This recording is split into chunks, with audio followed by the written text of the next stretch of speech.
Muy bien, y tenemos otro precandidato presidencial de Libertad Popular, Rafael Launde, está con nosotros. Y igual que el candidato anterior, no están en las encuestas, no figuran, están en otros, 2%. Sí. ¿Cómo superar ese techo, ese techo que tienen ahorita?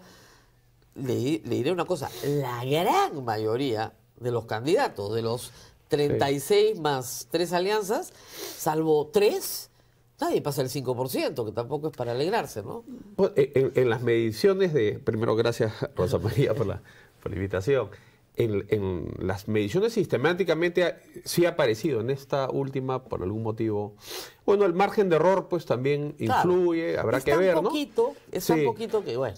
Es una elección pues muy apretada, el que está primero o la que está primero tiene 10 puntos, es decir, nunca ha habido un escenario donde, yo me acuerdo del caso de Lourdes Flores, con 25% no pasó a la segunda vuelta. Claro, perdiendo la elección, con 25%. Entonces es una atomización muy grande, ¿no? Luis Alda Castro en el 90 quedó tercero, claro, con 20 y tantos, ¿no? Entonces es increíble, hoy los 3 primeros no suman 24%, ¿no? Es increíble. Entonces, eso, bueno, es una elección que va a estar muy reñida, muy abierta y con muy poco se va a poder lograr pasar la segunda vuelta. Entonces, eso es una ventaja en cierta medida, pero es una enorme fragilidad. Ahora, frente al poder hoy, ¿ok? Porque tenemos una situación de poder, 10 partidos están en el Congreso, van a tener más ventaja que los que vienen de afuera. Y tienen más ventaja primero porque controlan el sistema y obviamente tienen una alianza de facto con Dina Boluarte. Bueno, lo han diseñado para esto, ¿no? Eso es lo que le iba a preguntar. ¿Usted cree que lo han diseñado? Claro, evidentemente, que ustedes ¿no? están en desventaja. Bueno, reciben recursos públicos que ven la manera de sacarles la vuelta a través de alquileres y consultorías para apropiarse de esos recursos y usarlos para la política. Han hecho un Senado todopoderoso que en el fondo va a ser el que decide. Han mermado la autoridad presidencial a niveles que le han infligido hacia el futuro un problema de gobernabilidad al Perú muy severo, ¿no? Y todo esto con el único propósito de repartirse pues, su cuota de poder, ¿no? Es gravísimo lo que ha ocurrido en el Y claro, pero ¿cómo entrar Perú, ¿no? en una contienda tan desigual? Bueno, yo creo que la única, digamos, hay que hacer el esfuerzo, hay que explicar, hay que argumentar, hay que persuadir al elector, hay que probar nuestro caso. Y la única respuesta, la única salida a esta situación la tiene cada peruano en su mano al momento de emitir su voto. Es decir, propinarle el puntapié en las posaderas, que es lo que se merece esta clase política corrupta y decadente, depende de cada uno de nosotros. Salvo pues, que se produzca un megafraude, ¿no? Claro. Para lo que hay que estar vigilante también, estas movidas del Ministerio de Justicia y todo.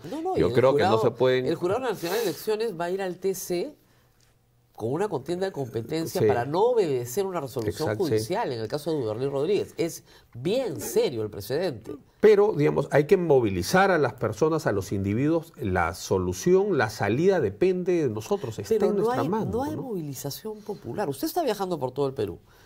Y la base, ¿no es cierto?, de un cambio es la movilización popular. La gente tiene que estar de acuerdo en que quiere un cambio. En las encuestas detesta este régimen, pero bueno, hay entusiasmo alguno. No, hay una sensación de apatía, bueno, de temor, de hastío. También la gente pues, tiene que sobrevivir, ¿no? Entonces, No, y se deja ilusionar, digamos. La razón por la que López Aliaga va primero, bueno, es que ha ofrecido un tren. Y usted no ofrece nada. Claro, López Aliaga lo que tiene es un despliegue en redes sociales y estos anuncios de megaobras que existen en las redes sociales, pero no en la realidad física, ¿no? Si uno mide kilómetros asfaltados, metros cúbicos construidos de obra, debe ser la gestión más pobre de los últimos 50 años, medida bajo cualquier criterio objetivo. Pero hay pues una realidad virtual. La que tiene que ver con el Porquicenter, por los ejércitos de troles, por la supresión de los críticos o los que osan cuestionar la ineptitud de su gestión. Entonces, claro, el ciberespacio configura una realidad y también es cierto que la gente pues está, digamos, ávida porque vivimos una situación de desgobierno. El gobierno central no hace obra, las regiones no hacen obra. Y ¿cómo que no hace obra? ¿Ya viene el frontón? El frontón, ahí se están separando las habitaciones premium. Claro, pero el frontón, ¿no? O sea... claro, y López Aliaga anuncia obras, claro, parchan, le hacen mantenimiento a la avenida del Ejército y es una gran inauguración de la avenida del Ejército que la inauguró Leguía en el año 21. Pero todos los políticos hacen eso, ¿verdad? O sea, no sí, podemos... No sé si a este nivel de descaro, ¿no? ¿Le parece demasiado descarado? Me parece que lo que se promociona y lo que hay detrás, yo creo que nunca se ha visto una diferencia tan abismal. Yo no recuerdo una gestión con menos obra física. Pero bueno, controla la narrativa, ¿no? Sí, porque definitivamente en la encuesta de este fin de semana, pues sale primero. Sí. Ya pasó a Keiko. Entonces tiene la narrativa por lo menos controlada. Bueno, y tiene un despliegue pues millonario en redes. Si uno consulta con cualquiera de estas consultoras que abundan, y te dicen del tamaño del ejército, de troles y los bots. Te lo voy a decir por la cantidad de insultos que yo recibo, más o menos es claro, ¿no? Es un esfuerzo, un despliegue millonario. Esperemos que no sea solo con recursos privados, ¿no? Porque bueno, es el otro tema, maneja la municipalidad. Y en ese contexto, ¿no es cierto? Ir a una elección, ya al margen de ideologías, de programas, de propuestas, ¿no es un poco suicida? O sea, ¿a qué voy? Si acá no hay forma de hacer ni siquiera un papel razonable, ¿no? Porque me estoy enfrentando a un gobierno con 10 partidos en el Congreso que se están repartiendo la plata, todas las instituciones de balance de poder controladas y, bueno, usted entra pues con su patrimonio, ¿no? Con un poquito de plata y unas cuantas personas que creen en su capacidad y su propuesta. ¿Cómo enfrentar eso? Yo creo que lo suicida sería no hacer nada y dejar el país a esta manga pues de sinvergüenza, ¿no? O sea, algo hay que hacer, no se puede no hacer nada, ¿no? Tiene que haber una resistencia que ponga o haga todo lo posible para poner punto final a esta repartija, ¿no? Que están por repartirse y depredar el erario nacional, están destruyendo la institución presidencial, han avasallado las instituciones públicas. Es decir, el daño que se le ha infligido al Perú en lo político y en lo económico es muy profundo. Y el otro problema es que si no se saca una mayoría o se construye una mayoría, imagínense que usted le dejan presidente. Mejor mire quién va a ser el segundo vicepresidente. Es el único que tiene estabilidad laboral.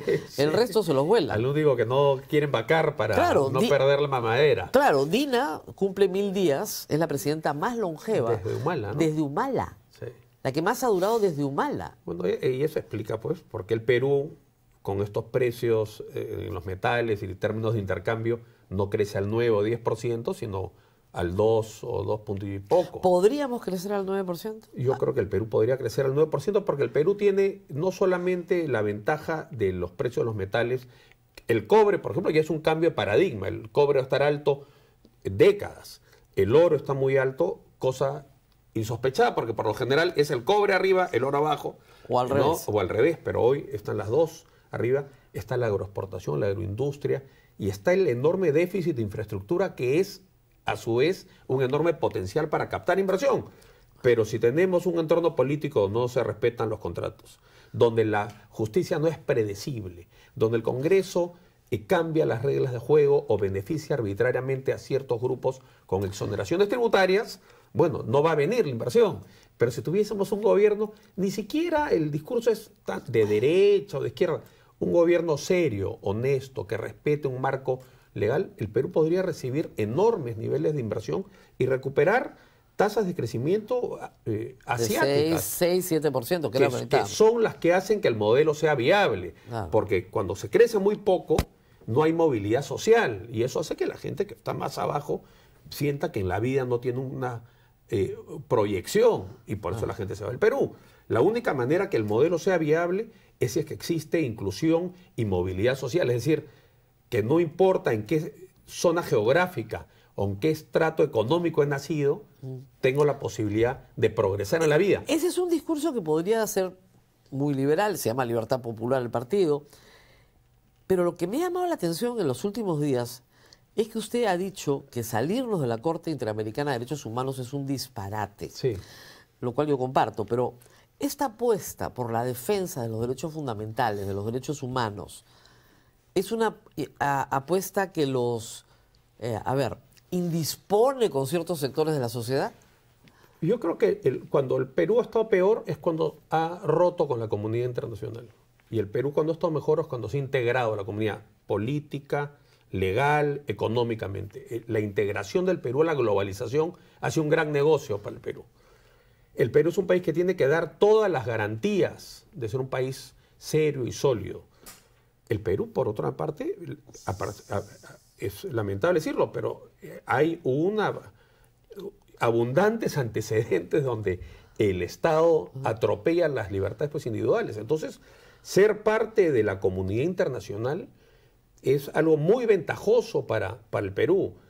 Ahora, nada tiene que ver ser parte de la Corte con luchar contra el crimen, porque digamos, al sicario, al extorsionador, eso no va a ir a la Corte. Eso no va a ir a la Corte. Entonces, a mí lo que me parece, lo que es indignante es la tomadura de pelo, ¿no? Usar algo tan sensible, tan relevante para el futuro, para hacer politiquería barata, ¿no? Entonces, eso es lo que me revela. Entonces, yo creo, si tenemos un tema con la Corte, bueno, promovamos pues otros magistrados, hagamos una defensa de lo que el Perú quiere en la Corte.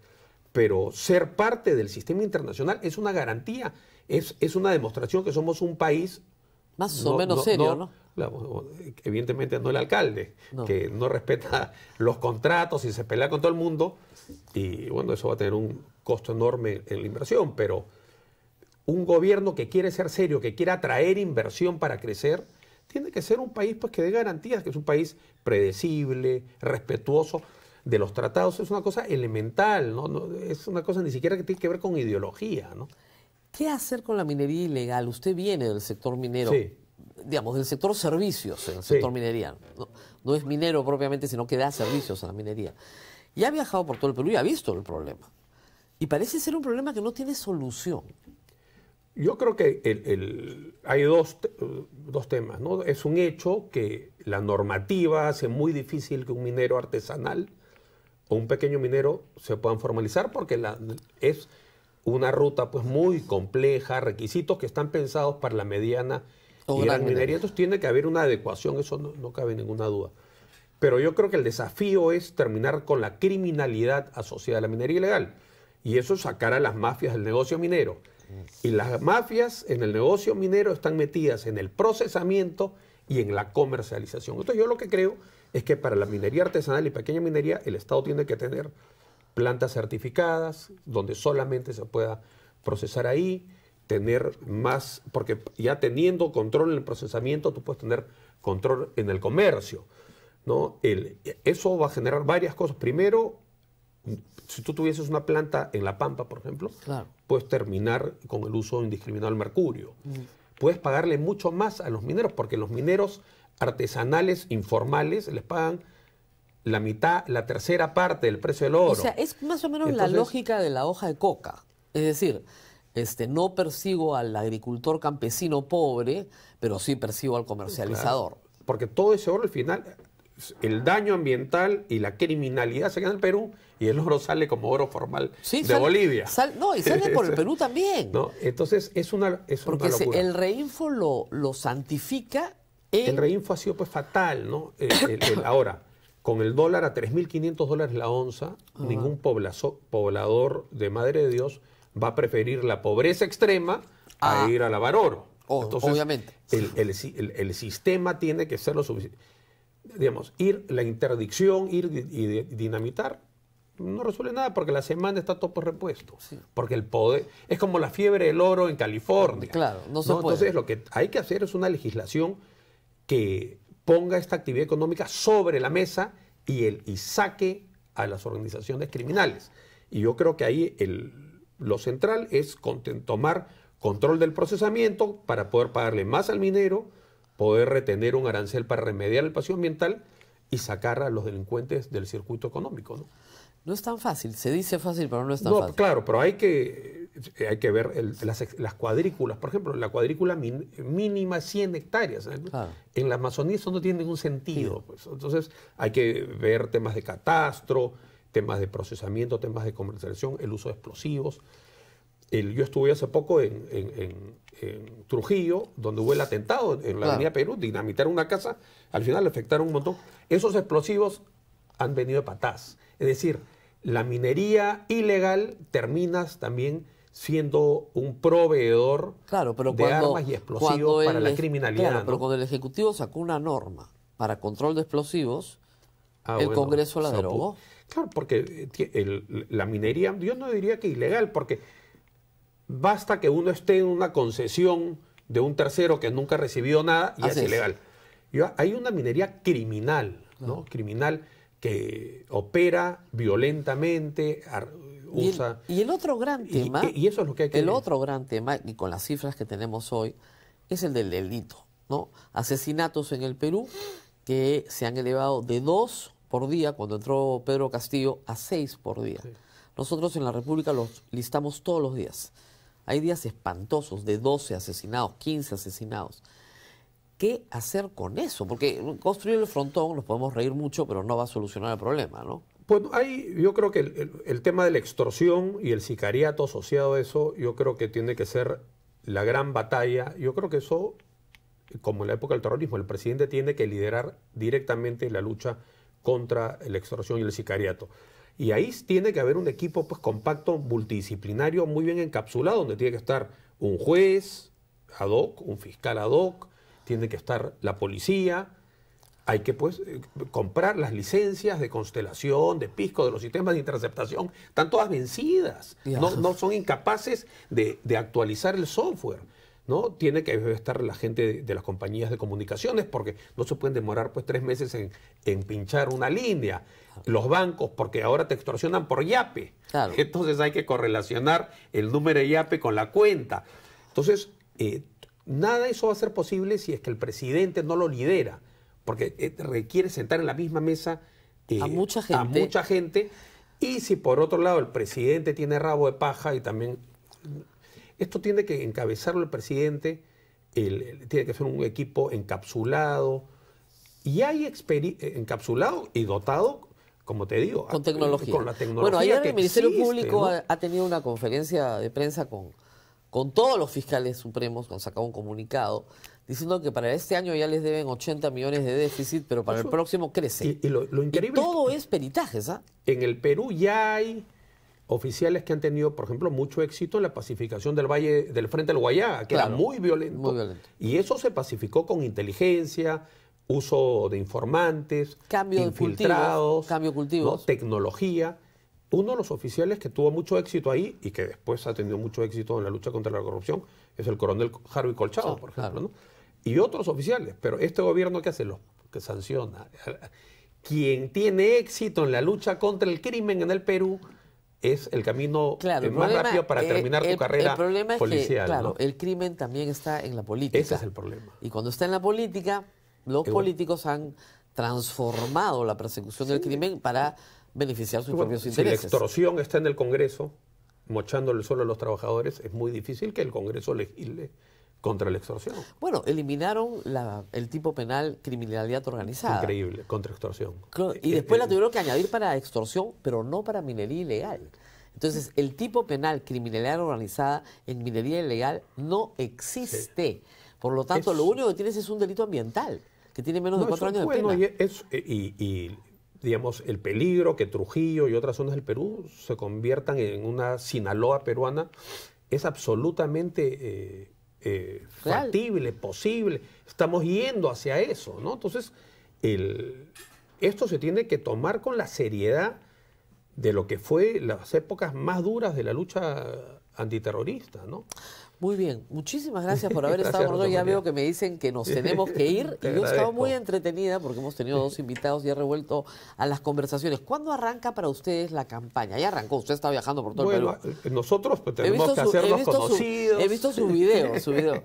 Hay que hacerse, romper pues la barrera del anonimato es difícil para alguien que viene de afuera, ¿no? Claro, ha estado en Mazocruz. He estado en Mazocruz. Yo tengo mucha inquietud porque yo creo que para que cualquier modelo funcione tiene que funcionar pues sobre todo en las zonas más remotas y alejadas. Y el Perú Es de requiere un influencia, esfuerzo, ¿no? es de influencia de su abuelo, ¿no? Eso de ir a Lo que Mazocruz. pasa, claro, mi abuelo tenía este ímpetu desarrollista, pero en una época donde el Perú no tenía plata. Claro. Ahora que es un estado con plata, habría pues, un esfuerzo para ser un país más integrado, ¿no? Usted, acabo de estar con Johnny Liscano, ¿usted se pone también, cree que Acción Popular era de centro izquierda?